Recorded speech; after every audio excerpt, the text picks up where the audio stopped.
Buona giornata, ben ritrovati con la prima edizione dei nostri telegiornali, un'edizione dedicata alla cronaca e all'andamento delle elezioni amministrative, perché oggi è la seconda giornata di voto, seggi aperti fino alle 15, sono 50 i comuni in voto al Veneto per eleggere sindaco e consiglio comunale, complessivamente sono chiamati alle urne nella nostra regione poco più di 400.000 elettori. Le urne dunque resteranno aperte ancora fino alle 15. L'eventuale ballottaggio nei comuni con più di 15.000 abitanti si svolgerà il 7 e l'8 giugno prossimo, un'eventualità che in Veneto si potrebbe verificare in 7 comuni: Venezia, Castelfranco, Albignasego e Monselice per la provincia di Padova, e poi San Bonifacio nel Veronese, Arzignano e Lunigo in provincia di Vicenza. A Padova si vota per il rinnovo di 12 consigli comunali, 10 a Vicenza e a Verona, 8 a Belluno, 6 a Treviso, 3 a Venezia e 1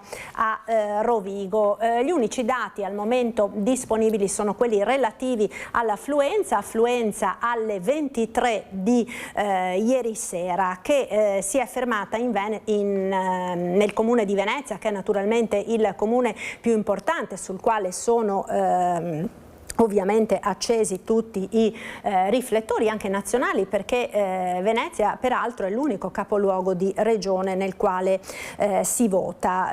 Venezia, dove si conferma il calo dei votanti, ieri sera alle 23, ultimo dato disponibile, l'affluenza al voto si è attestata al 41,78%, nel 2020 alla stessa ora aveva votato il 46,10% degli elettori. Nei comuni, complessivamente nei comuni al Veneto nei quali si vota, l'affluenza complessiva è del 41,87% rispetto al 48,89% del 2020. Andiamo ora con un focus nel Bellunese, dove vanno al voto alcuni tra i comuni più piccoli della nostra regione, 9 per la precisione, e proprio in alcuni comuni dove c'era un unico candidato, già nella serata di ieri è arrivata la certezza del primo sindaco eletto. Sentiamo. Il suo avversario era il quorum del 40%, scollinato ancora nella serata della domenica, visto che a Valle di Cadore aveva già votato il 43,96% degli aventi diritto.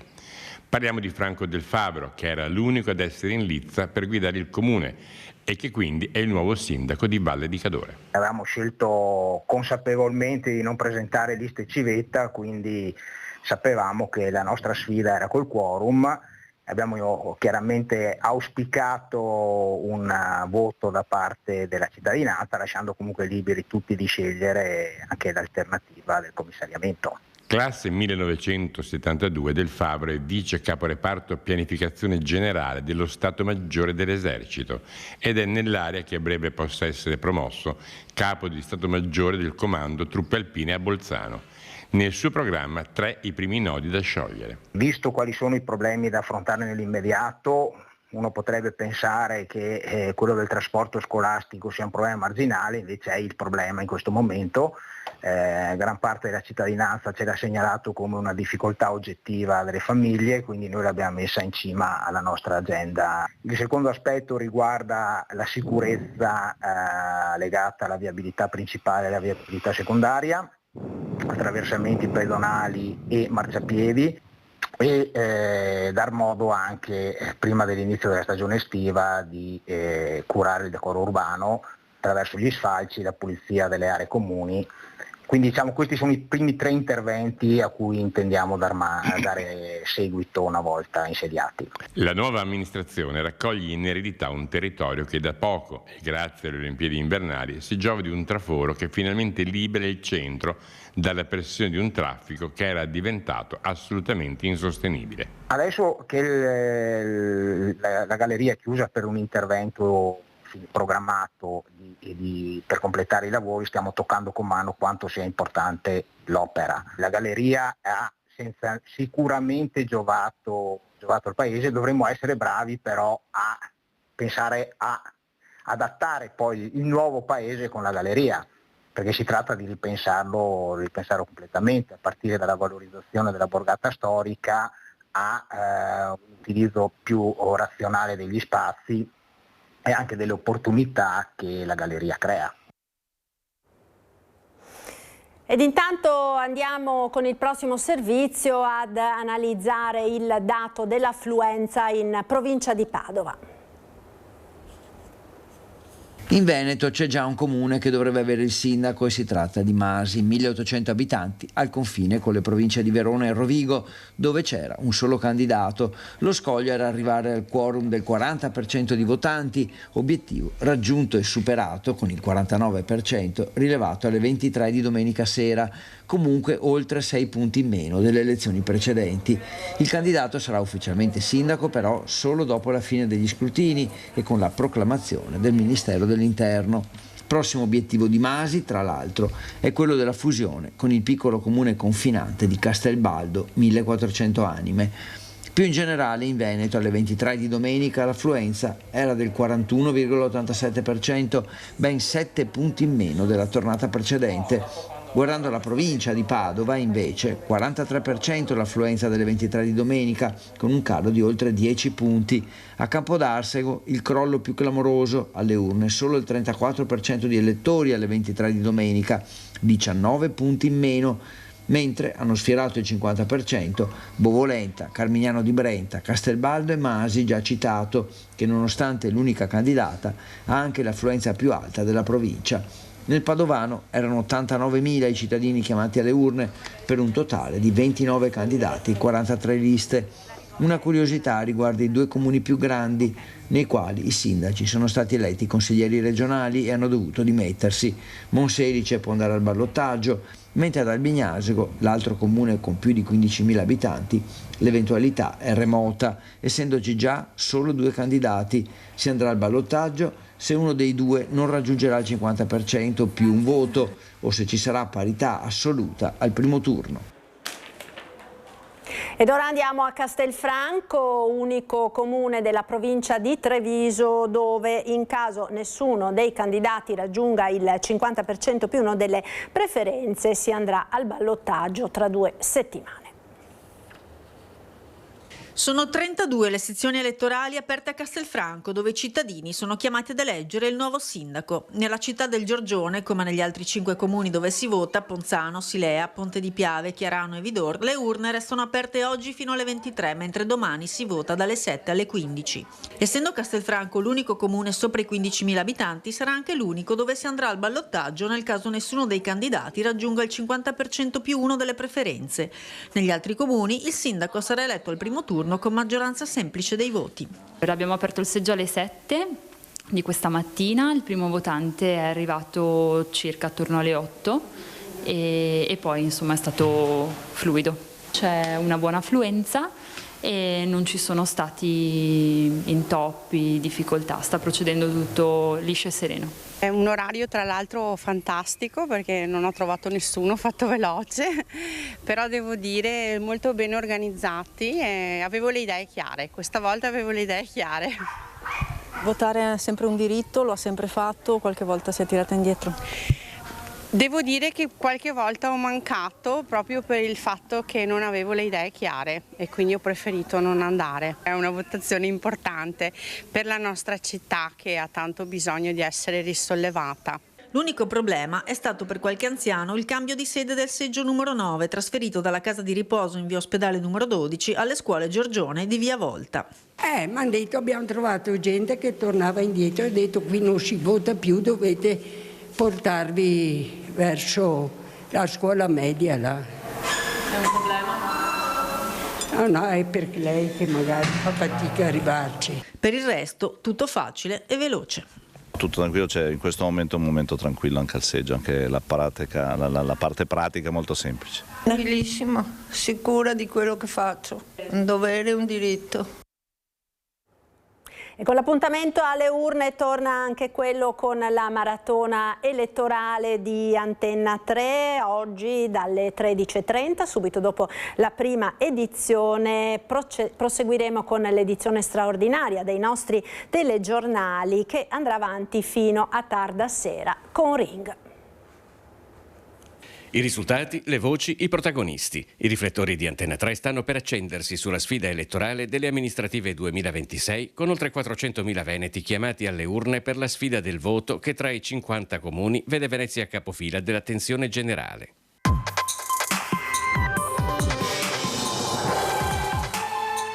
Lunedì dalle 13:30 al via la maratona con l'edizione straordinaria del nostro telegiornale, una diretta non stop per raccontarvi tutto in tempo reale come sempre. Dall'attesa per la chiusura ufficiale delle urne e i dati dell'affluenza, costante incognita in ogni elezione, allo spoglio dei voti con le sentenze tra promossi e bocciati di questa sfida. I nostri inviati sul campo, gli ospiti in studio con il vice direttore Ferdinando Avarino per commentare e analizzare minuto dopo minuto l'andamento del voto. Allora, buonasera, ben ritrovati con Ring, sono le 21. Una giornata intensa che continua nella prima serata di Ring. Nuovi collegamenti e ancora ospiti fino a tarda sera per approfondire l'esito delle urne, le conseguenze del voto nel panorama politico. Chi vince e chi perde lo saprete su Antenna 3. La maratona sta per partire. Alle 13:30 di lunedì il viaggio comincia.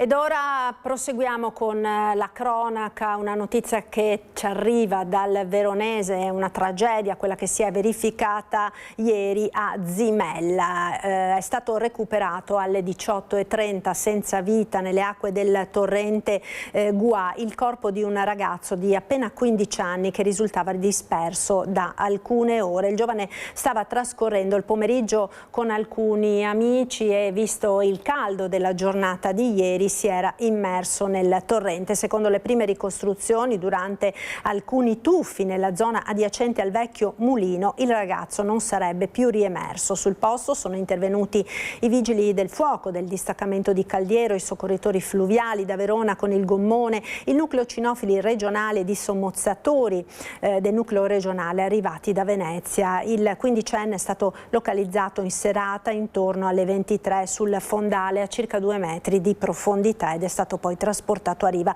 Presenti anche i carabinieri, il personale sanitario del 118 ed il sindaco. Ed un'altra tragedia, questa volta della strada, è quella che si è verificata in provincia di Treviso ieri sera intorno alle 23:30 a Nervesa della Battaglia. A perdere la vita il passeggero di una vettura uscita di strada, grave il conducente. Ci colleghiamo con Nervesa dove c'è Elena Dal Forno per tutti i dettagli. A te Elena, buongiorno.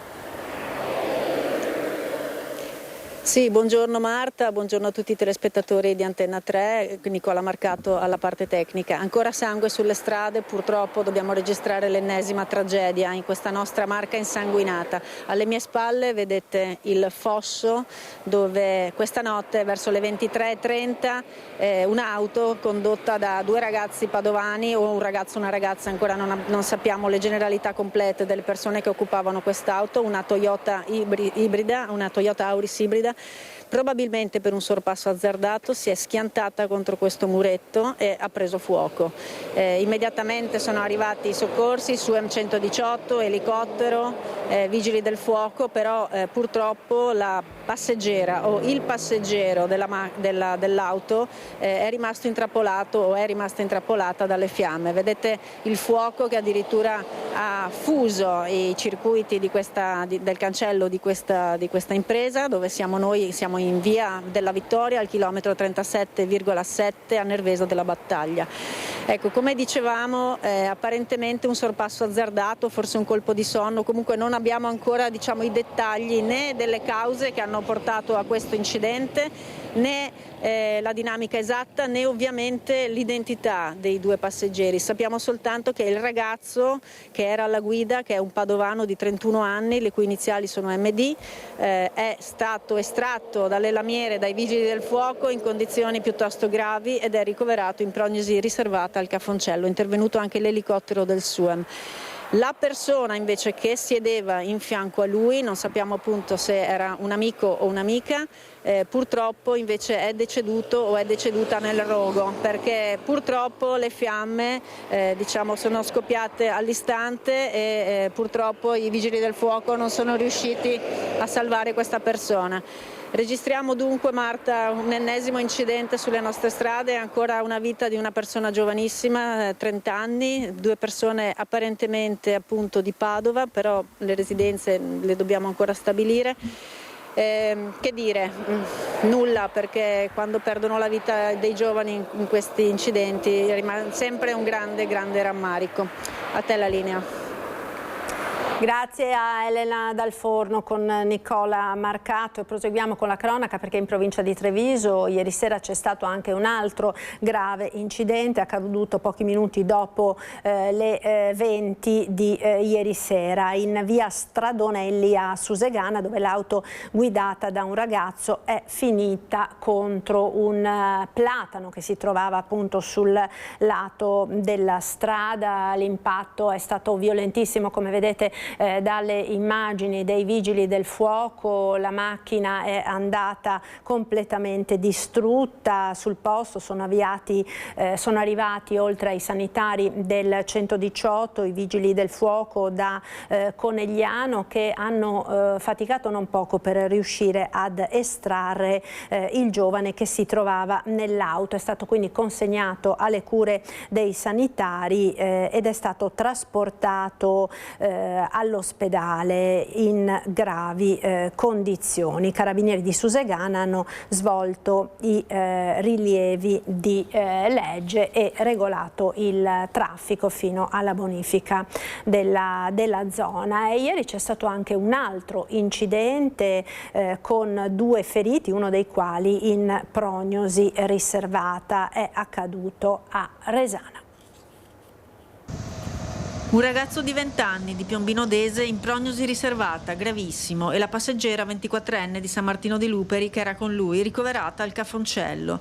È il risultato dello scontro frontale avvenuto con una motrice condotta da un 63enne di Trebasele che intorno a 00:30 in via Santa Brigida a Resana. I vigili del fuoco di Castelfranco sono intervenuti per liberare dalle lamiere i 2 occupanti dell'auto rimasti incastrati, affidandoli alle cure del personale sanitario SUAM 118, giunto sul luogo dell'intervento anche con l'elisoccorso. Stando a casa ho visto l'elicottero che atterrava, ma abito a 3 chilometri da qua e non sapeva che era successo. Sono a casa e era mancato un quarto un botto e l'elicottero sarà stato qua mezz'oretta. Sul posto anche i carabinieri di Castelfranco e Vedelago per i rilievi del caso e stabilire le esatte cause dell'impatto. Sulla strada sono ancora ben visibili i segni dello scontro che poteva avere conseguenze ben più gravi. La giovane donna ha riportato lesioni giudicate guaribili in 45 giorni, mentre il conducente del mezzo pesante si è recato autonomamente al pronto soccorso di Castelfranco. Sono già stati richiesti gli accertamenti tossicologici sul conducente dell'autovettura, mentre il conducente del mezzo pesante è risultato negativo ai controlli alcolemici. E un incendio di probabile origine dolosa ha devastato ieri la cooperativa San Bovo di Castelfranco, distrutta anche l'attrezzatura del palio castellano e il tetto con l'impianto fotovoltaico del supermercato. Non ci sono stati feriti, i danni sono molto ingenti e ci sarebbe anche una persona, diciamo, sospettata, inquadrata dalle telecamere di videosorveglianza. All'1 di notte, l'1:30, sono stati avvisati dalla vigilanza che c'era un allarme. Ho guardato immediatamente le telecamere di sorveglianza e mi sono accorto che c'era un principio di incendio proprio localizzato sui furgoni che sono alle mie spalle. E immediatamente ho chiamato i vigili del fuoco e siamo venuti qua e l'incendio per fortuna si è limitato all'area fuori del negozio, e invece però il calore ha reso inutilizzabile tutto l'impianto fotovoltaico che abbiamo sopra il tetto, che è di oltre 100 kg. Le fiamme sono divampate alla cooperativa agricola produttori Castellana in via Bordignoni intorno all'1 di notte, pare da un furgone parcheggiato sotto la pensilina, per poi propagarsi successivamente al magazzino comunale che conteneva i materiali del palio di Castelfranco e salire fino al tetto, devastando l'impianto fotovoltaico. I fumi hanno invaso anche il punto vendita, che sarà riaperto solo dopo la bonifica. Nessun danno alle persone, ma danni materiali ingentissimi. Ci sono volute 6 ore, 10 mezzi e 30 vigili del fuoco arrivati da Castelfranco, Asolo, Montebelluna, Treviso e Cittadella per spegnere le fiamme. È un danno abbastanza importante, oltre al fatto che quei 2 furgoni li dobbiamo ricomprare e vedremo cosa deciderà il Comune, perché noi siamo in affitto dal Comune, in merito a quel pezzo di pensilina che è stata sottoposta alle fiamme, capire se tornerà agibile, se è agibile. Ora è stata recintata dai vigili del fuoco, che sono stati veramente straordinari, tutta la notte presenti e soprattutto competenti.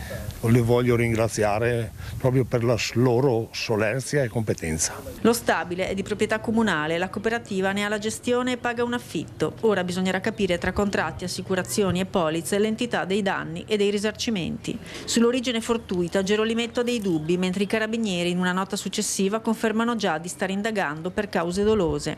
Un cortocircuito non credo. Il furgone che era parcheggiato, da cui sarebbe partito l'incendio, era fermo da 4 giorni, quindi immagino che non sia un'autocombustione. Abbiamo l'impianto di videosorveglianza e stiamo raccogliendo le immagini delle telecamere e le passeremo alle forze dell'ordine per le loro valutazioni. Noi siamo qua da 50 anni, mai successo nulla.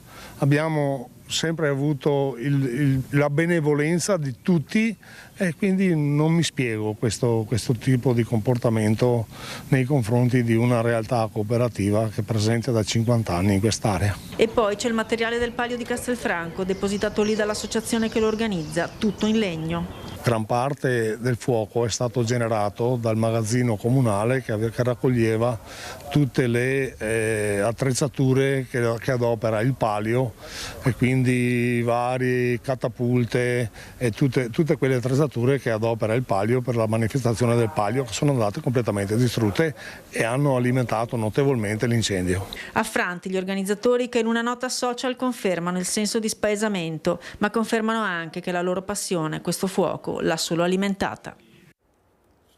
La cronaca ci porta ora in Friuli Venezia Giulia, perché ieri sera a Villotta di Chions un 59enne di San Stino di Livenza è stato travolto da un'auto condotta da una persona residente a Castelfranco. L'uomo si trova ora ricoverato in gravi condizioni all'ospedale di Udine.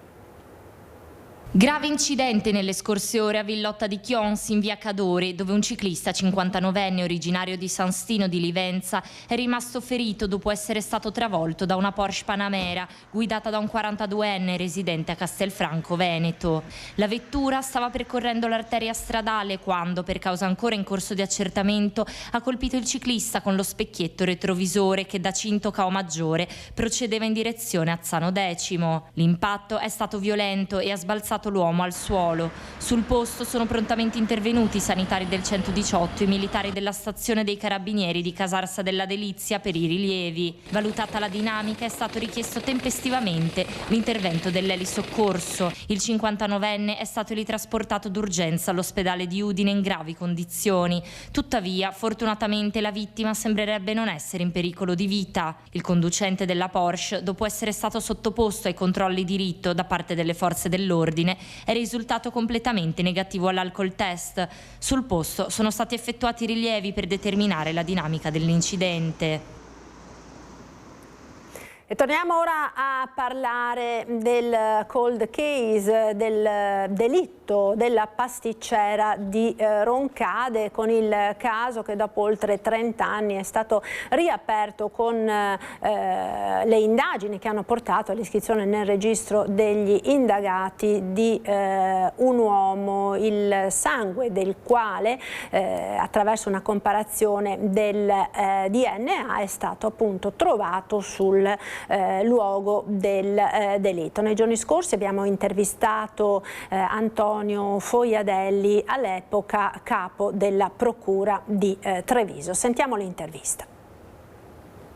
Dottor Foiadelli, allora, un caso che lei ha trattato personalmente da inquirente, che è a quanto pare a una svolta, tra l'altro inaspettata, perché qui parliamo di un soggetto indagato che nessun legame e nulla c'entra con Sandra Casagrande.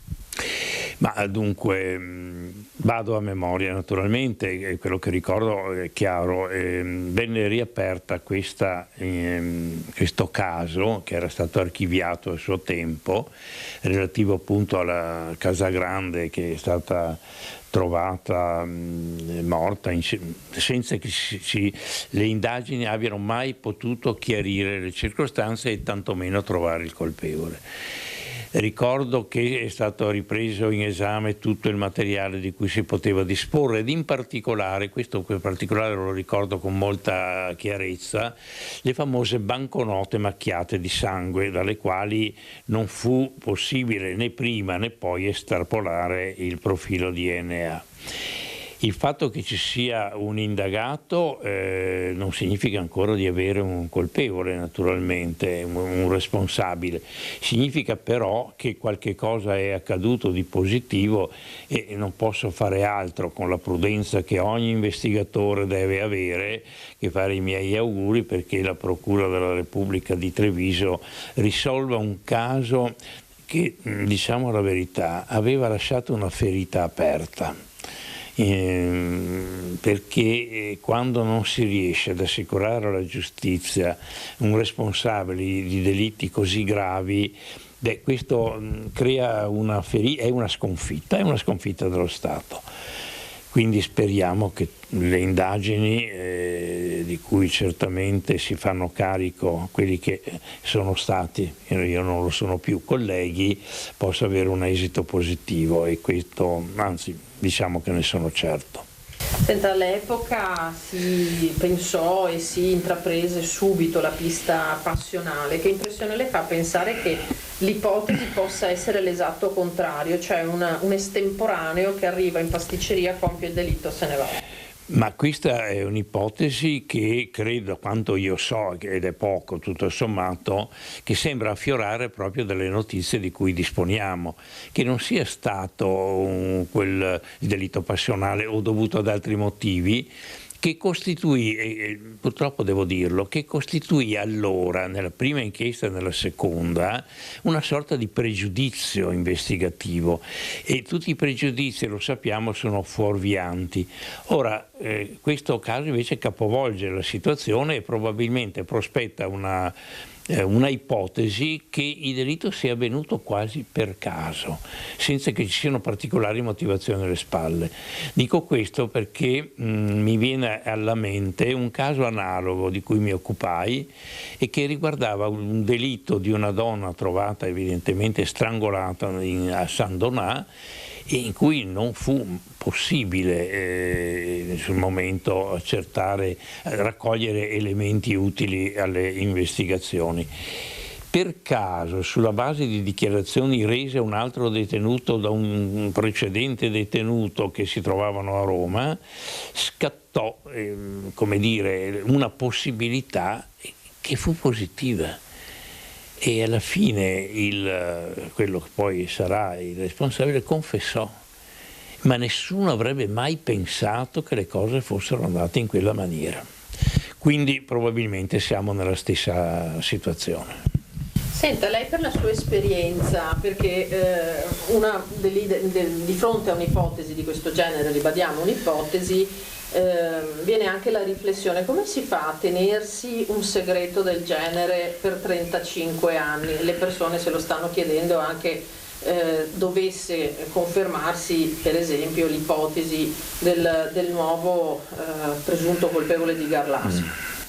Guardi, qui affrontiamo un campo che non è il nostro e io dico semplicemente, per l'esperienza appunto, come lei dice, che ho avuto, avventurarsi nell'indagare nella psicologia degli individui è un'avventura pericolosa e quasi sempre fallace.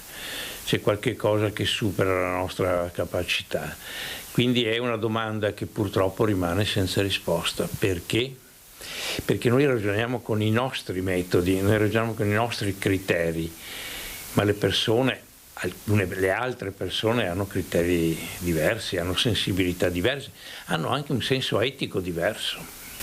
Senta, se all'epoca ci fossero state tutte le dotazioni tecnologiche che ci sono adesso, secondo lei sareste arrivati? Ma io sono convinto di sì. Naturalmente mi cautelo dicendo che perché queste tecniche investigative, cioè perché queste tecniche di investigazione scientifica diano i frutti positivi, occorre una cosa fondamentale, per la quale io ho sempre predicato fino all'esaurimento, che occorre che le indagini di carattere tecnico e la raccolta degli elementi di prova avvenga professionalmente con assoluta competenza e cura. Solo così, garantendo la raccolta degli elementi di prova, garantendo la correttezza della catena di custodia di questi elementi di prova, si può all'inizio come in seguito avere sempre la certezza che il risultato non è possibile metterlo in discussione. Ecco, questo mi pare di capire che non sempre accade. Insomma. Non sempre accade, nel caso Garlasco non è accaduto, per quanto io so. Ecco, ora sentiamo le parole del nipote di Sandra Casagrande, intervistato da Christian Arboit. Si chiama Gianni Fregonese, era un ragazzo all'epoca dei fatti. Sentiamo. Qual è stata la sua reazione a caldo appresa questa notizia? Ero un po' incredulo al momento in cui mi sono trovato con dei carabinieri a Roncade, avevamo l'appuntamento con il magistrato, non so chi era, e appunto ho dato questa notizia. Mi è sembrato un po' strano, però poi aggiungendo i particolari, cioè il nome, il cognome, la residenza dove è nato e la presenza del DNA, che è la cosa più importante in questo caso qua, sono rimasto molto contento, ci mancherebbe. Quindi lei dice dopo 35 anni perlomeno non si sono dimenticati di quel caso, non si sono dimenticati di mia zia? Beh, sicuramente questo è evidente, non si sono dimenticati e la legge sta andando avanti. Signora Gianni, lei quanti anni aveva all'epoca? Dunque 41. Quella notte io dormivo a Udine perché in quel periodo ero direttore vendita di un'azienda dolciaria di Brescia e ero in giro per lavoro, chiaramente. Ho dormito in un albergo a Udine, ma non sapevo niente. E durante la giornata successiva mi hanno informato e allora sono tornato a casa, ma non potevo fare niente. Cioè. Lo shock molto forte. Beh, certo che discorsi, è chiaro, anche perché con mia zia c'era un rapporto molto, allora, a differenza di 3 anni, quindi eravamo della stessa età, c'era un rapporto molto buono perché quando io mi ricordo avevo 7, 8, 10 anni, lei veniva molto spesso a casa mia, io abitavo sempre a Quarto, c'era un ottimo rapporto.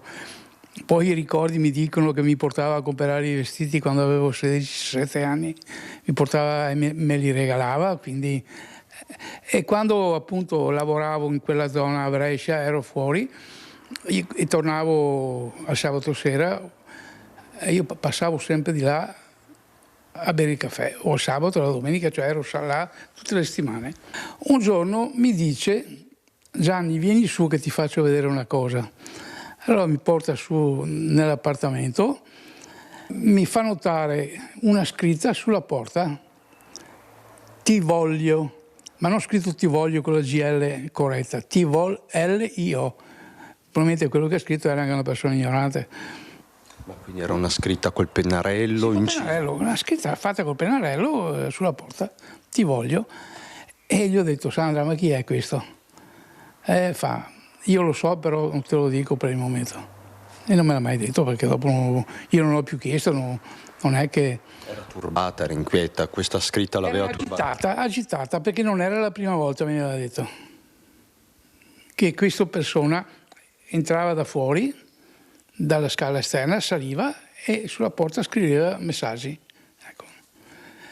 E quindi, però non ho mai saputo chi era. Tra l'altro sua mamma, fino all'ultimo, ha sempre dedicato un pensiero alla sorella e ha scritto anche al capo dello Stato. Sì, ha scritto al capo dello Stato, è andata a incontrare un vescovo a Venezia accompagnato da una comunale, da una signora che era in comune. Cioè, sempre, però non serviva a niente, nel senso che sì, serviva a dimostrare che era legata alla sorella, però... Adesso lei, immagino, chieda che si vada fino in fondo, che si faccia chiarezza fino alla fine. Certo, sicuramente, anche perché secondo me, dopo, questa è la mia opinione, il DNA è una prova molto... non si può cancellare, no? Se tu eri là in quel momento, spiegami perché. Se non me lo spieghi vuol dire che non vuoi parlare, che non vuoi dire il motivo valido. Quindi lei aspetta dei chiarimenti, delle spiegazioni? Certo, bisogna aspettare sempre, noi non possiamo decidere niente, perché se si potesse decidere magari adesso in questo momento si potrebbe reagire in modo diverso. Questo lo chiede in memoria, immagino, di sua zia, lo chiede per sua mamma anche. Perché è sempre stato un chiodo fisso per sua mamma, un pensiero fisso. Noi avremmo sempre voluto sapere chi è stato.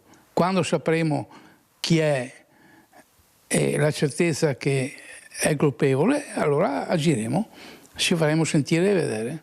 Signor Gianni, come sta? È un momento duro per lei? Allora, diciamo che questa situazione mi fa riaprire gli occhi, cioè leggo i giornali, ascolto, mi sta tirando un po' su. Però non me l'aspettavo dopo 35 anni che uscisse una cosa del genere, a parte che mi sembra, ho letto prima, che è da novembre che vanno avanti con la storia. Sì, comunque mi sembra che si stanno comportando molto bene, stanno facendo un buon lavoro, perché se hanno trovato il risultato vuol dire che... Adesso però bisogna vedere, lo devono dimostrare però. E quello è il problema.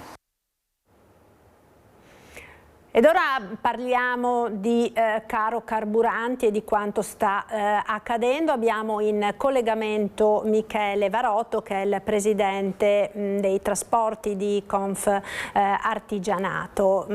Sappiamo insomma che lo sciopero che doveva iniziare oggi è stato sospeso, anche se l'agitazione, diciamo, comunque rimane, in attesa anche di capire che cosa sta succedendo in Medio Oriente in queste ore, se lo stretto di Hormuz verrà riaperto o meno con questo accordo che potrebbe esserci a breve tra Stati Uniti ed Iran. Intanto la saluto, grazie per essere con noi, ne parliamo proprio tra pochissimo. Un attimo di pubblicità, poi veniamo subito da lei.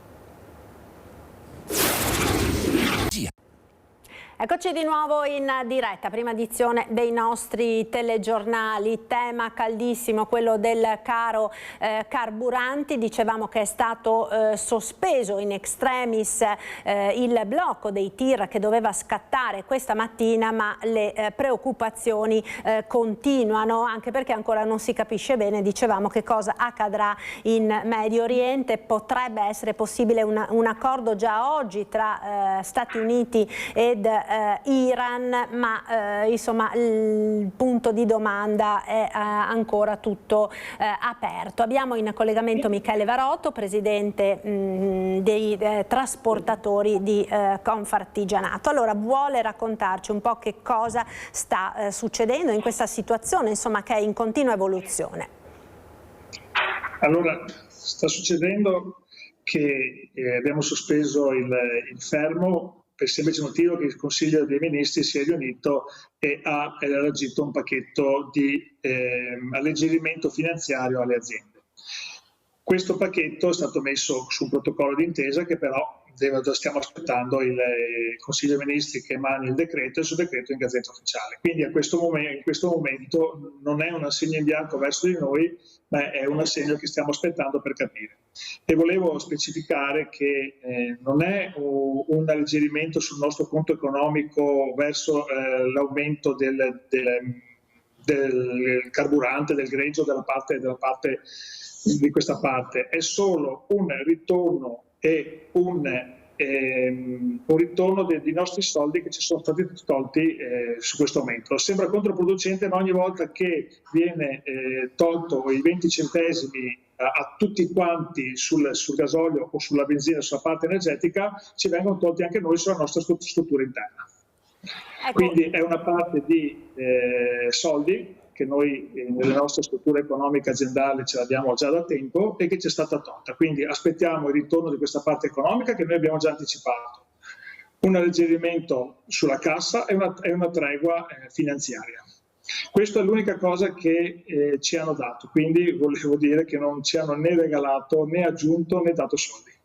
Ecco, Varotto, resta il fatto che la situazione non è per niente tranquilla e diciamo questo quanto è accaduto negli ultimi mesi ha portato a galla una situazione di problematicità, di difficoltà del settore dell'autotrasporto che non è di ieri né di oggi, ma da tempo, insomma, con molte richieste che voi portate sul piatto.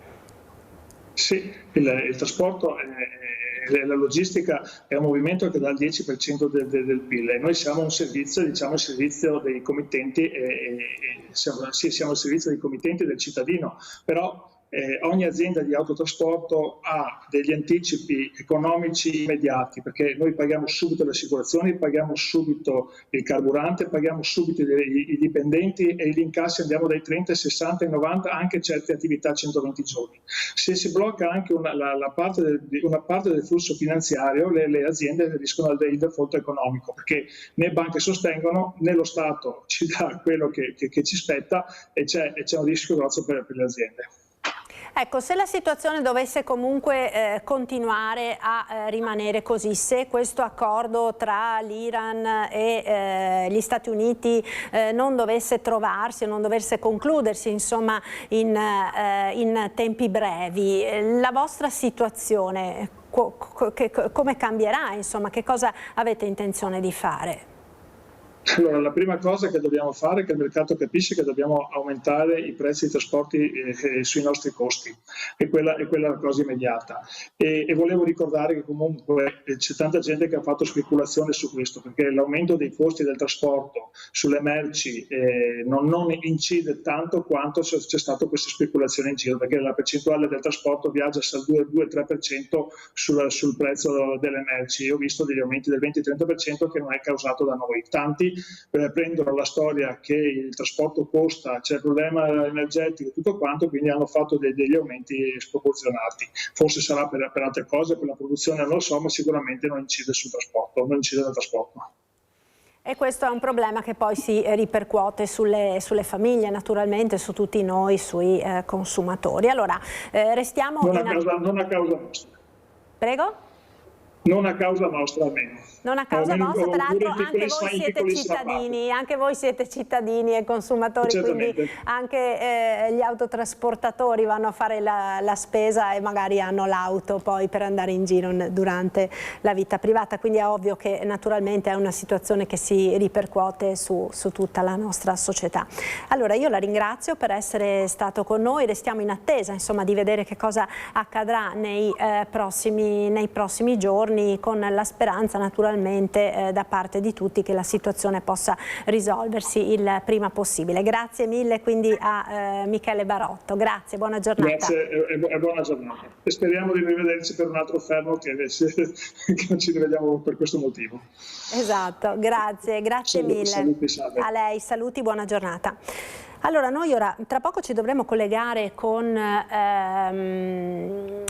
Paola Morandin, RSU di Electrolux, perché quella di oggi è una giornata importante, perché è previsto l'incontro, il tavolo al Mimit con le rappresentanze dei lavoratori, con l'azienda, con il Ministero e i rappresentanti delle regioni, nelle quali si trovano le 4 fabbriche di Electrolux che sono appunto interessate dal nuovo piano che è stato elaborato dall'azienda, che prevede 1700 esuberi in tutta Italia, senza contare poi quelli che saranno anche i problemi per l'indotto. Dalla regia non mi danno segnali, quindi molto probabilmente ancora non c'è Paola Morandin. Vediamo allora intanto un servizio di cronaca che è relativo all'omicidio di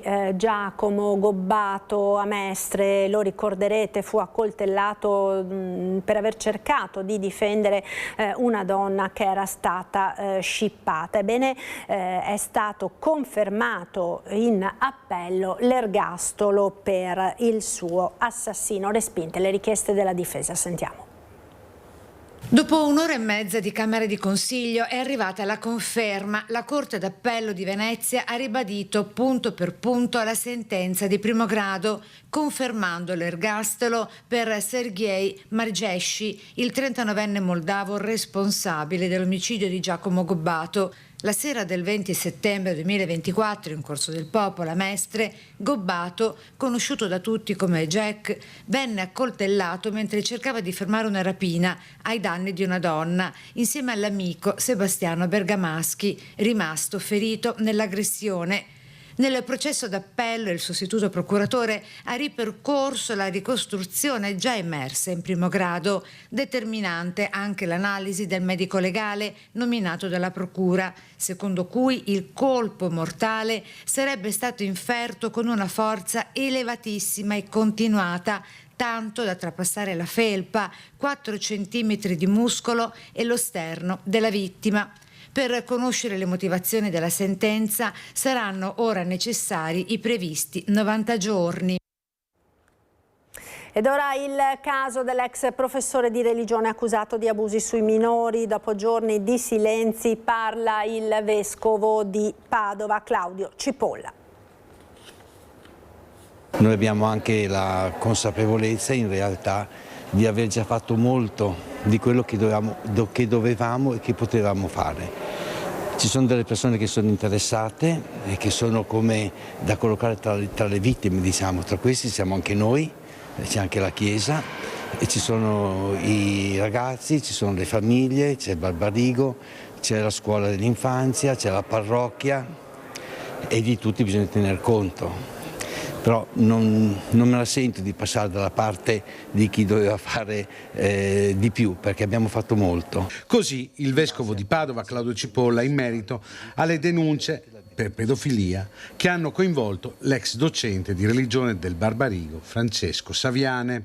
La giustizia civile ha più strumenti dei nostri, sottolinea Monsignor Cipolla, e ci aiuterà a capire la verità. Confermata anche la rimozione di Don Cesare Contarini, che dal 2023 ha ospitato il 37enne in parrocchia ad Albignasego. Una nuova destinazione è ancora elaborata e è previsto che lui si allontani certamente dalla parrocchia. Quando succederà? Nei prossimi giorni. Il tempo anche fare qualche scatolone, cioè nel senso che non è indagato Don Cesare.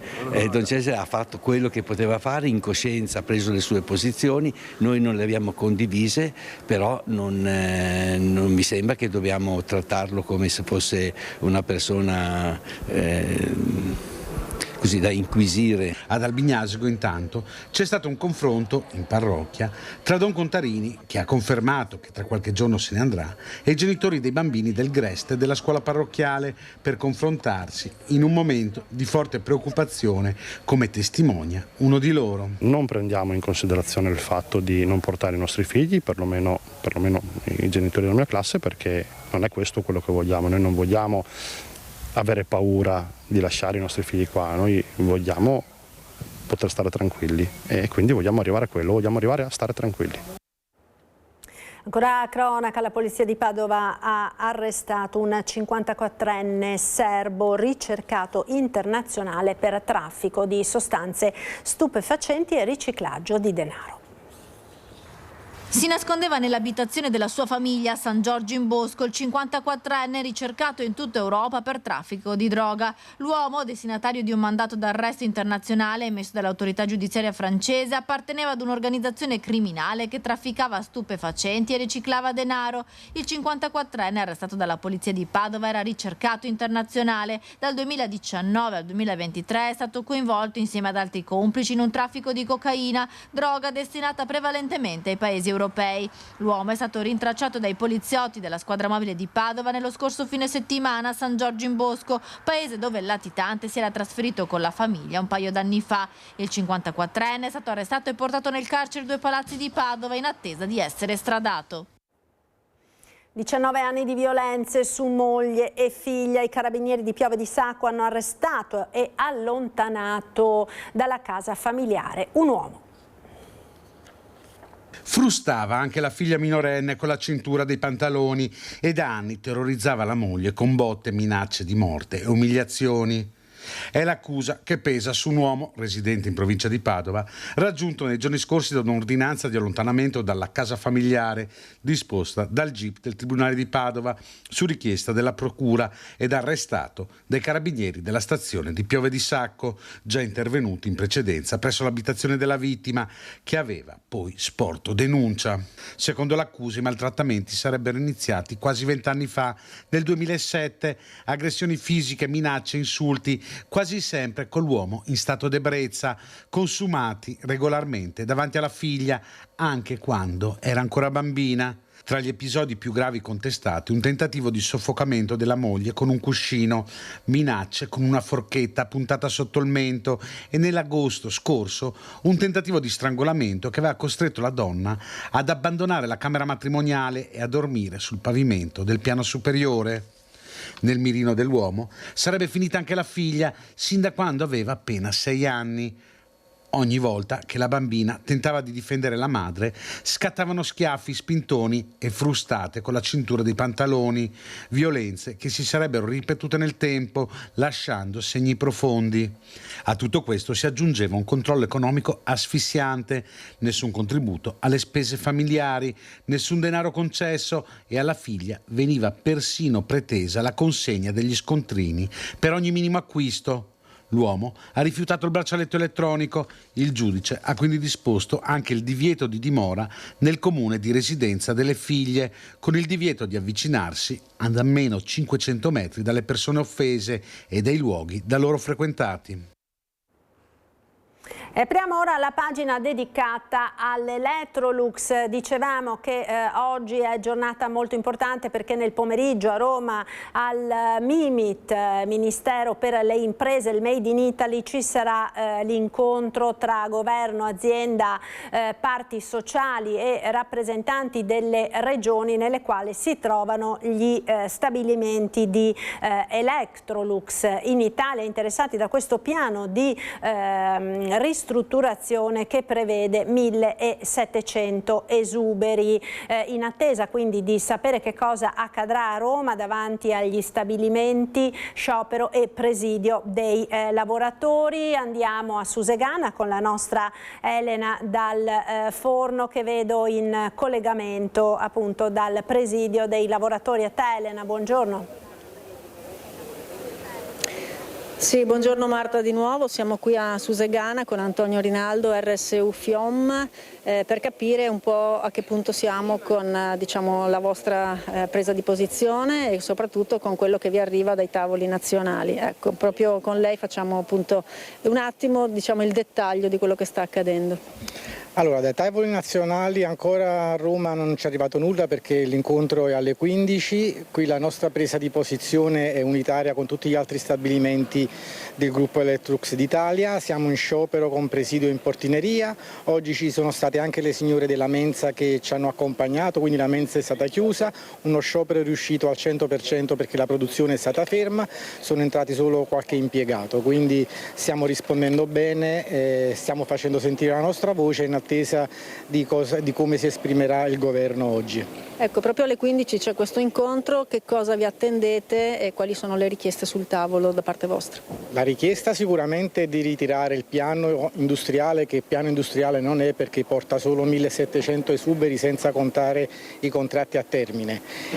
Sicuramente presumiamo che ci siano degli ammortizzatori sociali, ben vengano, ma non risolvono la situazione, quindi bisogna mettere sul tavolo qualcosa di concreto a lungo termine, non a stretto giro, insomma, qualcosa che dia un futuro agli stabilimenti in Italia e sul territorio. Domani è atteso anche il Presidente Stefani. Domani è atteso anche il Presidente Stefani, alle 8 qui abbiamo appuntamento con parte della RSU e speriamo anche dei lavoratori che fanno sentire la loro vicinanza e la presenza. Ecco, molta gente non si rende conto di cosa vuol dire perdere il lavoro o comunque uscire da un contesto lavorativo. Vogliamo dire bene come impatta questi esuberi, come impattano su questo territorio e sulle vostre famiglie? Allora, intanto nel gruppo sono 1700 gli esuberi, ancora dobbiamo avere i dati specifici per gli stabilimenti, impatta in maniera pesante perché non riguarda solo i lavoratori dell'Electrolux, nel nostro caso di Susegana, ma anche tutto l'indotto interno ed esterno, quindi anche, come dicevo prima, le signore della mensa sono preoccupate perché perderanno chiaramente una parte del turno che non sarà più servito in quanto non ci saranno più 2 turni ma un turno unico e più l'indotto esterno delle varie aziende che collaborano con noi, che ci danno componenti per i frigoriferi nel nostro caso.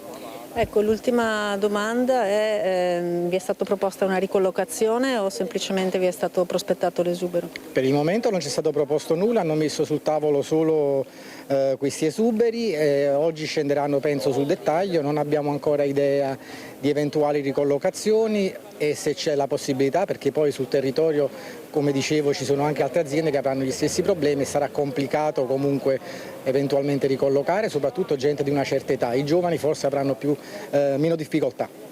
Ecco, è una crisi generale dell'industria del bianco o Electrolux versa in un particolare stato problematico?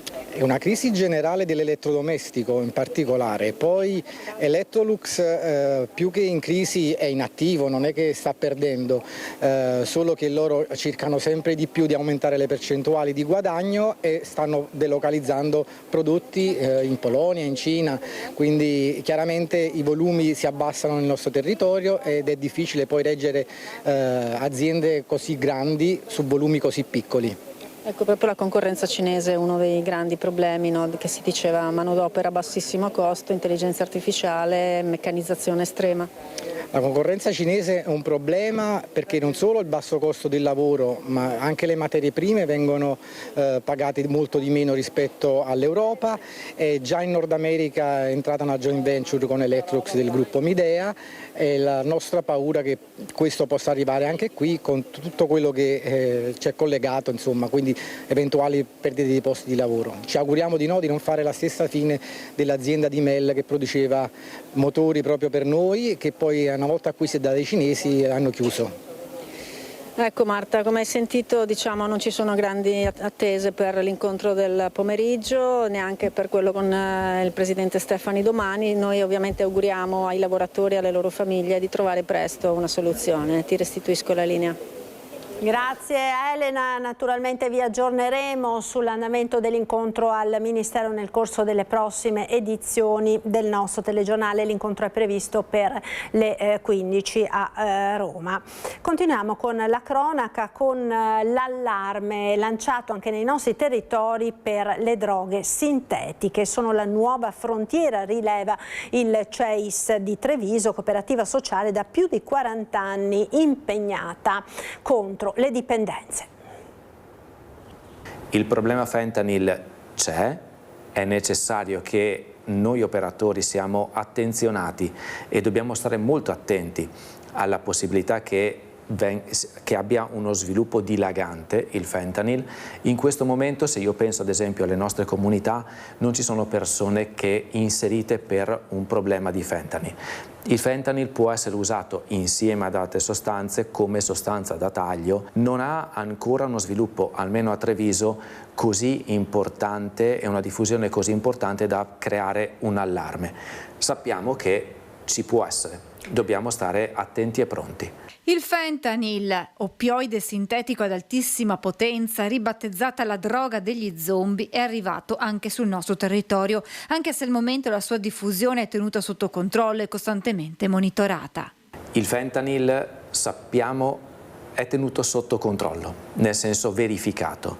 Effettivamente, parlando anche con il Dipartimento delle Dipendenze, in questo momento non c'è una presa in carico di persone che hanno come problema principale il fentanyl.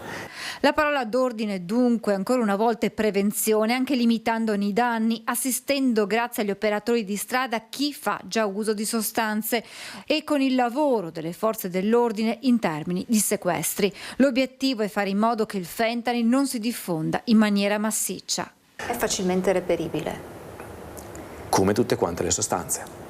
Se una persona vuole trovare una sostanza, la trova. Fentanyl, ma anche chetamina, che era e rimane un problema tra chi fa uso di droghe, sostanze sintetiche che rappresentano la nuova pericolosa frontiera della dipendenza, sostanze chimiche che hanno un impatto rilevante, in particolare tra i giovanissimi, nella fascia tra i 15 e i 18 anni. La possibilità che le persone arrivino ad usare sostanze stupefacenti, anche sostanze sintetiche, ad un'età sempre più giovane c'è.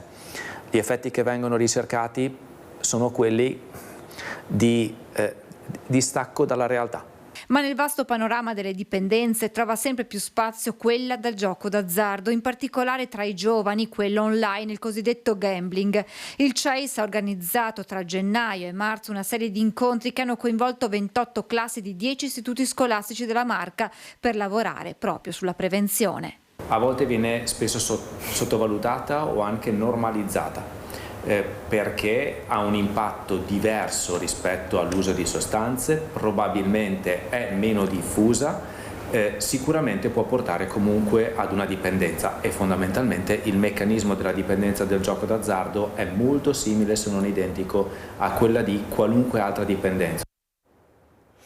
Sono 11 giovani denunciati nelle ultime settimane dai carabinieri in provincia di Belluno per vari episodi, alcuni particolarmente gravi per le conseguenze che avrebbero potuto avere, come i 4 giovanissimi di 14 e 15 anni sorpresi a posizionare dei sassi in via Mondin sui binari della ferrovia, e ancora 2 studenti 17enni che in una chat di classe avevano pubblicato insulti e frasi intimidatorie nei confronti del dirigente scolastico. Restano in ambito scolastico in un istituto uno studente 15enne è stato trovato in possesso di un coltello da cucina con una lama da 14 cm, mentre in una scuola media un altro 15enne è stato denunciato per avere minacciato con un taglierino una compagna di classe. 3 ragazzi di 15 e 16 anni infine si sono introdotti in un hotel chiuso provocando vandalismi e danni alla struttura. Sventata una truffa ad un'anziana padovana che stava per essere raggirata e derubata di 13.000 euro. L'intervento della polizia dopo l'alert lanciato dalla dipendente della banca. Sono bastati pochi dati per far capire alla dipendente della banca che l'anziana correntista che si era presentata in sede per eseguire un bonifico era vittima di una truffa. L'esperienza della bancaria ha consentito così di sventare un tentativo di raggiro ad un 87enne padovana. La donna si era presentata nella filiale della sua banca in piazza Eremitani venerdì mattina per eseguire un bonifico da 13.200 euro. Guidata al telefono dal truffatore, l'anziana ha chiesto all'operatrice di sportello di inserire come causale la dicitura prestito infruttifero a mio nipote, una modalità che aveva destato sospetto nella dipendente della banca, che ha eseguito così un bonifico per 13,20 euro. L'anziana ha lasciato la banca, ma poco dopo si è ripresentata chiedendo di ripetere il bonifico, ma con la somma di 13.200 euro. La bancaria così ha avvisato la questura e i poliziotti in poco tempo hanno ricostruito quanto stava accadendo. La vittima infatti aveva ricevuto un messaggio con una richiesta di autorizzazione di pagamento ed un numero da contattare se non fosse stata lei ad effettuare quel pagamento. Al telefono un uomo si era presentato come maresciallo, le aveva ordinato di consegnare la somma di denaro o gioielli. Scoperto il raggiro, gli agenti hanno informato l'anziana della truffa, bloccando l'operazione bancaria. Il questore Marco Dorisio ha voluto incontrare la dipendente dell'istituto bancario, ringraziandola personalmente dell'intervento. E di truffe agli anziani parleremo tra pochissimo con un nuovo ospite, ma prima linea alla regia. Ci fermiamo per qualche istante di pubblicità. A tra poco. Sì, molto.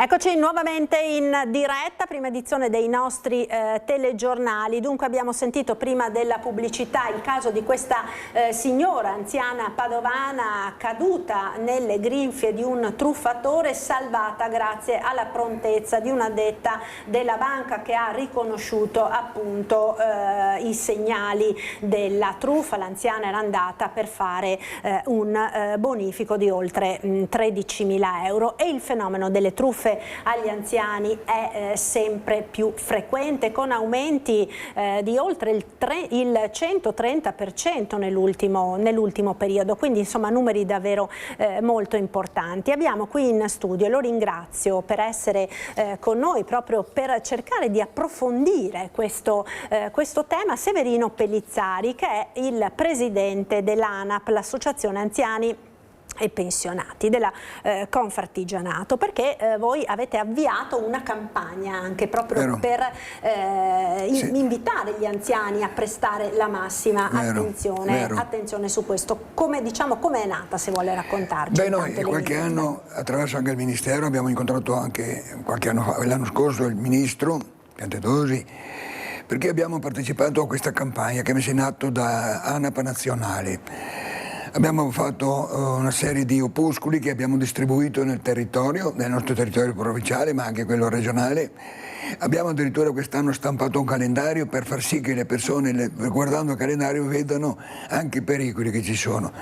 Facciamo degli incontri sul territorio costanti con le forze dell'ordine. Abbiamo il privilegio e la fortuna che le forze dell'ordine sono sensibili, ma purtroppo i truffatori, io chiamerei anche malfattori, sono molto furbi, molto furbi, veramente scaltri, continuano a cambiare pelle, cambiano continuamente metodologia e noi abbiamo difficoltà a rincorrere le loro metodologie.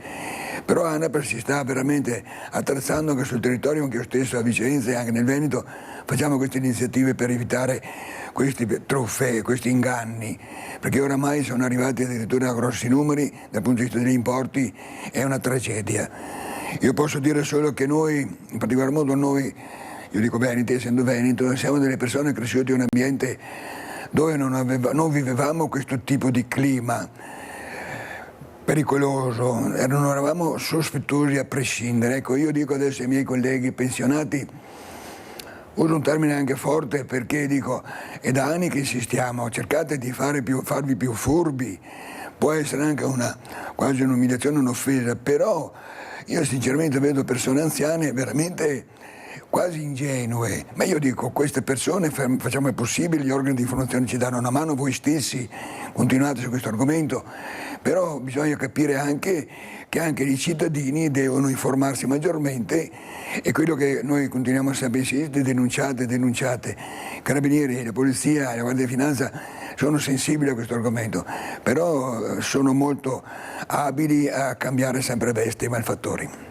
Purtroppo sì, anche ad escogitare delle tecniche sempre nuove, degli inganni, dei raggiri, anche se però possiamo dirlo, Pellizzari, rimangono comunque dei modus operandi anche che molto spesso si ripetono. Abbiamo tantissime volte sentito il finto carabiniere, il finto poliziotto, il finto tecnico, il falso incidente accaduto ad un familiare, quindi ci sono anche delle tipologie di truffa che che si ripetono, e proprio per questo motivo voi avete realizzato anche dei video per mettere in guardia. Siamo sui social. Per mettere in guardia, siete sui social perché gli anziani ormai utilizzano anche loro i social network, sono sempre più digitali, servizi online, home banking, social e quant'altro. Sicuramente un aspetto che magari aiuta anche a semplificare la vita per certi aspetti, ma che può anche in qualche maniera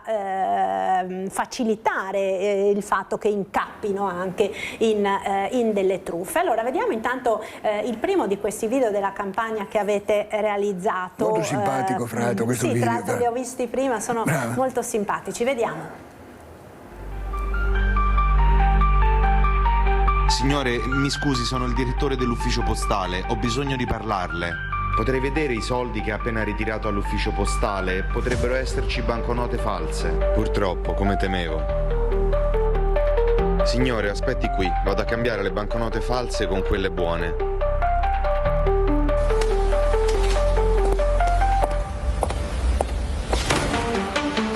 Buongiorno signore, ha bisogno d'aiuto? Sì, sto aspettando il direttore.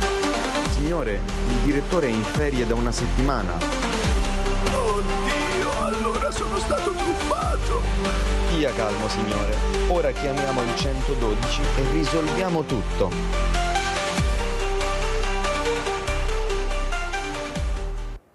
Ecco, l'appello quindi l'avete ricordato anche voi, ricordarsi, chiamare il 112 in qualsiasi caso di dubbio. Dicevamo di numeri molto, molto importanti, perché addirittura secondo le rilevazioni del Censis si stimano in Italia 43.000 anziani vittime di truffa ogni anno. È davvero un numero impressionante, anche perché lei ha usato un termine prima poco fa che mi ha colpito, ha detto è una tragedia, perché cadere vittima di una truffa per un anziano è davvero una tragedia. Oltre al danno, diciamo, materiale della truffa, dei soldi o dei gioielli o di quant'altro, c'è poi tutto quello che avviene anche a livello psicologico, che può avere degli effetti davvero devastanti. Brava, no? ha detto bene.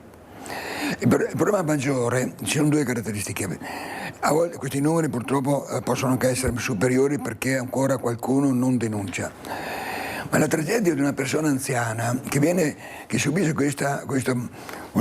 questo delitto, perché con una persona anziana che viene trattata così, poi si sente umiliata, mortificata e perde la fiducia nel prossimo, soffre psicologicamente, ci vogliono parecchi mesi perché si riprenda, perché veramente si sente truffata, ma truffata nel senso anche di beffata, e prova anche una vergogna nei confronti dei parenti a dirlo. Perché questo è anche uno dei motivi per i quali magari molti anziani stanno zitti, non denunciano nemmeno e non avvisano i familiari, perché magari hanno il timore, diciamo, di fare la figura proprio di quello che si è fatto imbrogliare, che è caduto nella rete, no? Lei ha centrato proprio il concetto è questo: c'è questa tragedia di queste persone che per vergogna di essere stati imbrogliati non si confidano.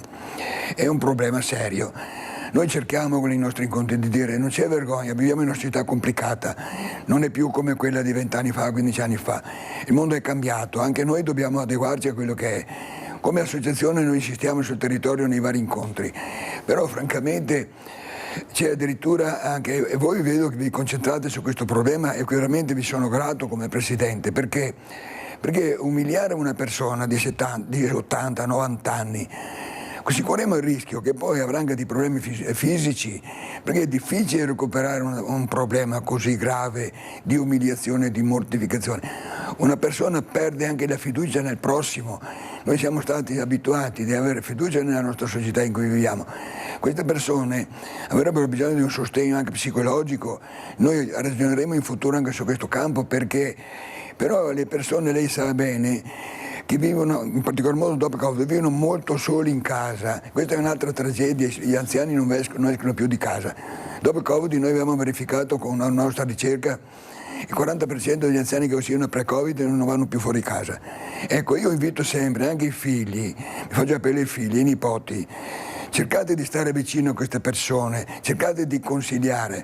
Io ad esempio ho applicato nel mio modo, non rispondo anche alle molestie, no, di telefono, cercate di sensibilizzare i vostri parenti, vogliateli bene, che il mondo è cambiato, è diventato un po' più cattivo di quello che eravamo abituati noi quando eravamo giovani. E questo senz'altro, ed è un problema veramente, veramente grave, proprio per tutte queste implicazioni che può avere per la persona anziana, oltre al danno, dicevamo, materiale del denaro che viene di fatto rubato, insomma, che tra l'altro in alcuni casi anche comunque con delle cifre importanti, oppure con i ricordi di tutta la vita, anche quello dal punto di vista proprio del morale, dell'aspetto psicologico per una persona anziana può essere devastante. Pensiamo, no, magari ai ricordi di una vita, ai gioielli appartenenti magari al marito, alla moglie defunta, insomma sono tutti aspetti che hanno delle conseguenze molto gravi che vanno anche al di là del fatto in sé per sé. Allora vediamo intanto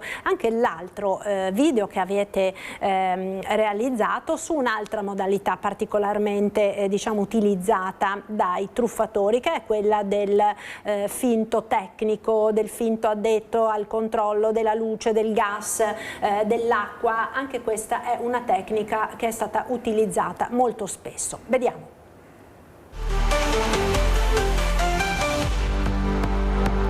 Chi è? Sono l'idraulico del condominio per la perdita d'acqua. Prego, si accomodi. Gradisce un caffè? Volentieri. Come procede? Tutto bene, nessuna perdita.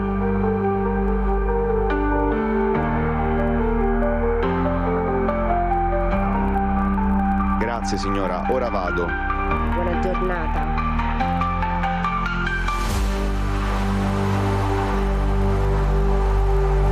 Mi hanno truffata.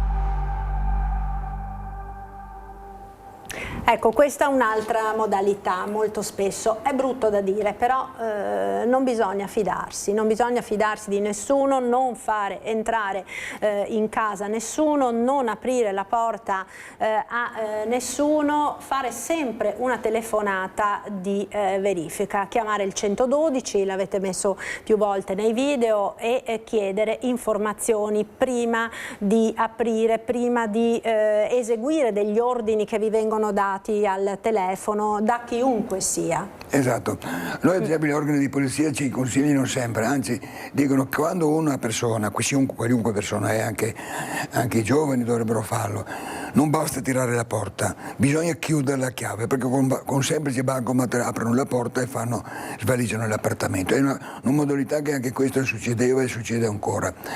Poi naturalmente anche il telefono.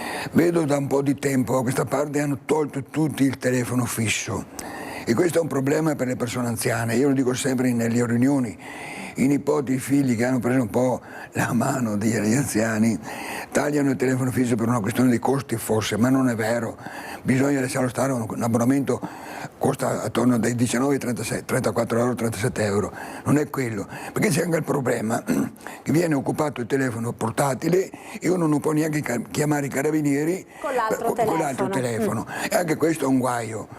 Questo è veramente un guaio. Io invito sempre anche i nipoti, quando ho occasione, e i figli, non togliete il termine veneto, non togliete il telefono fisso. È vero che ci sono i molestatori, però obiettivamente mettete anche quello che controlla le chiamate anche sul fisso, in maniera tale che una persona vede chi chiama. Ci sono degli accorgimenti che non serve dirlo alle persone anziane, bisogna dirlo ai figli che devono proteggere gli anziani, perché c'è anche un po' di trascuratezza da parte dei figli, perché anche i figli dovrebbero informare le persone anziane che sono fragili. La colpa è un po' anche dei loro figli, perché vive Dio. Diciamo della società intera, perché sì, purtroppo molto spesso le persone anziane sono sempre più spesso sole e quindi vero, magari i figli comunque se ne occupano, però ovviamente magari hanno una famiglia, hanno un lavoro, quindi non possono essere sempre presenti con i genitori e quindi sicuramente questo è un problema. Prima di salutarla volevo anche chiederle un'altra cosa, Pellizzari, relativa sempre naturalmente agli anziani, perché tra poco ci saranno anche anche gli stati generali della terza età, con diciamo sul tavolo tutte quelle che sono le sfide dell'invecchiamento della popolazione. Lei sarà il relatore, diciamo, per quanto riguarda... Sì, noi siamo stati my partner l'anno scorso quando l'abbiamo fatta.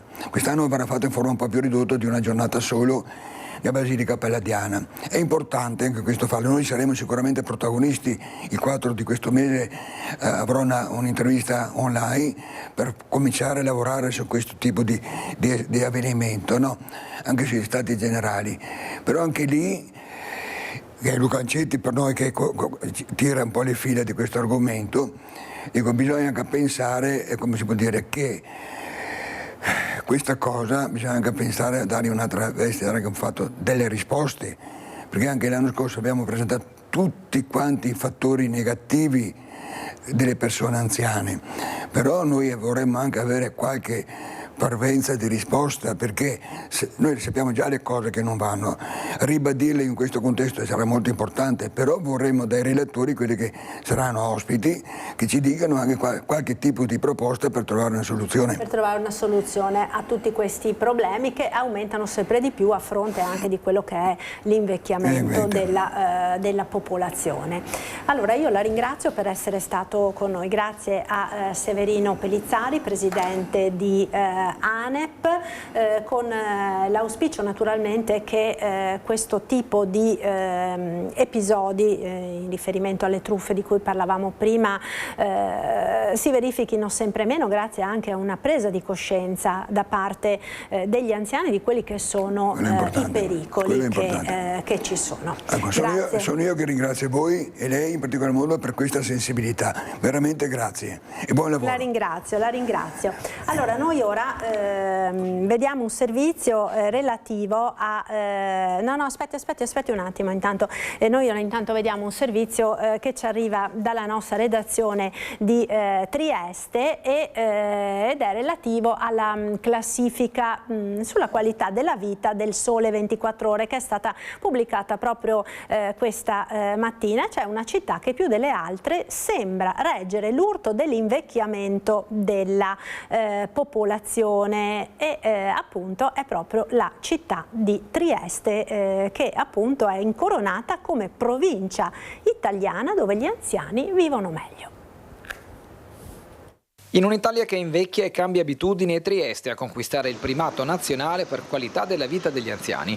È uno dei dati che emergono dalla nuova indagine del Sole 24 Ore, dedicata alle diverse fasce d'età, presentata in anteprima al Festival dell'Economia di Trento e arrivata alla sua 6ª edizione.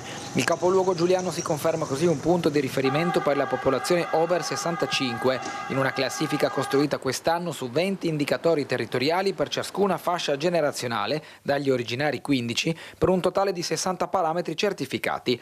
Tra le novità entrano anche i servizi di prossimità raggiungibili in 15 minuti a piedi e la presenza di reti familiari e sociali capaci di offrire supporto nei momenti di bisogno.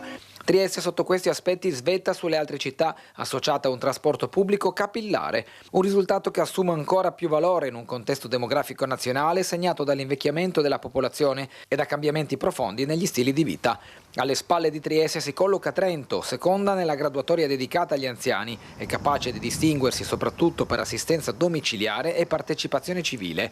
Guardando alle altre generazioni il quadro cambia. Firenze è la provincia dove si vive meglio da bambini, mentre Bolzano conquista il primo posto per i giovani. Proprio Bolzano registra anche il più alto tasso di fecondità del paese, con 1,55 figli per donna, mentre il dato nazionale continua a scendere fino all'1,14. Sale inoltre l'età media delle madri al primo figlio, arrivata a 32,7 anni, e diminuiscono i matrimoni, oggi fermi a 2,8 ogni 1000 abitanti. L'indagine racconta anche un paese più fragile, aumentano le persone che vivono sole, più 7,9%, cresce il consumo di antidepressivi, più 3,3%, e restano sotto i livelli pre-pandemia le competenze scolastiche rilevate dai test Invalsi. In questo scenario il primato di Trieste diventa il segnale di un territorio che, almeno per gli anziani, continua a offrire qualità della vita e capacità di risposta ai bisogni di ogni giorno. Allora, andiamo ora a Padova, dove si è parlato di cooperazione internazionale. Lo si è fatto ricordando uno dei padri del CUAM, Don Luigi Mazzucato. Un incontro a Padova per ricordare Don Luigi Mazzucato, per oltre 50 anni direttore del QAM Medici con l'Africa, una figura centrale della cooperazione internazionale che ha lasciato il segno nella vita di chi lo ha conosciuto e con lui ha collaborato. Don Luigi è stato direttore dal 1955 al 2008, quindi 53 anni di direttore. Da prete ha dato la visione lunga alla vita del QAM. In mezzo ai tanti problemi che assediano la vita del QAM ha sempre mantenuto una visione lunga della cooperazione, della solidarietà internazionale ed è stato un grande merito. E poi anche come prete all'interno della vita della Chiesa di Padova, a dire che è una Chiesa che non può chiudersi ma deve aprirsi al mondo, con tutte le sfide, le fatiche anche, ma anche con la forza del Vangelo, che la solidarietà, che l'attenzione ai più poveri, la vicinanza e la cura delle persone ammalate è un carisma fondamentale della vita della Chiesa che si ispira al Vangelo. Il QAM è presente in 9 paesi dell'Africa, tra i quali l'Uganda, dove l'OMS ha dichiarato l'emergenza Ebola, una malattia che preoccupa. Per questo sono già state prese tutte le precauzioni possibili. L'Ebola uccide, la paura c'è, siamo allertati, siamo sul pezzo in Uganda, dove noi siamo presenti e stiamo dando ai nostri tutti i dispositivi necessari per proteggersi da questa epidemia. Ovvio che fa paura perché uccide l'Ebola, però siamo anche fiduciosi che con l'aiuto, con l'attenzione, con la sensibilità e la competenza che abbiamo di poter contenere questa malattia che fa paura. Siamo in chiusura di questa edizione, c'è stato un episodio grave, vi do questa notizia prima di chiudere, relativa ad una apicoltrice di Fregona che ha rinvenuto decine di migliaia di api impollinatrici nel suo apiario prive di vita. Secondo quanto ricostruito dall'Associazione Apicoltori del Veneto, la strage sarebbe accaduta in poche ore a causa della diffusione di sostanze con principi attivi di contrasto alla flavescenza dorata che in questo periodo, sostiene l'APAT, non avrebbe avuto alcuna reale utilità agronomica. Il fatto è stato denunciato dalla polizia locale. Per il presidente APAT Stefano Dal Colle siamo davanti ad una strage causata dalla stupidità e dall'ignoranza di qualcuno. Le regole esistono, conclude, ma purtroppo c'è sempre chi provoca danni enormi all'ambiente, agli apicoltori e alla stessa agricoltura. Ne avevamo parlato proprio pochi giorni fa in occasione della Giornata Mondiale delle Api. E questa dunque è l'ultima notizia per la prima edizione dei nostri telegiornali. Noi chiudiamo qui, ma restate con noi perché tra pochissimo partiremo con l'edizione straordinaria dedicata alle elezioni amministrative 2026. Ci rivediamo tra poco, restate con noi. Arrivederci.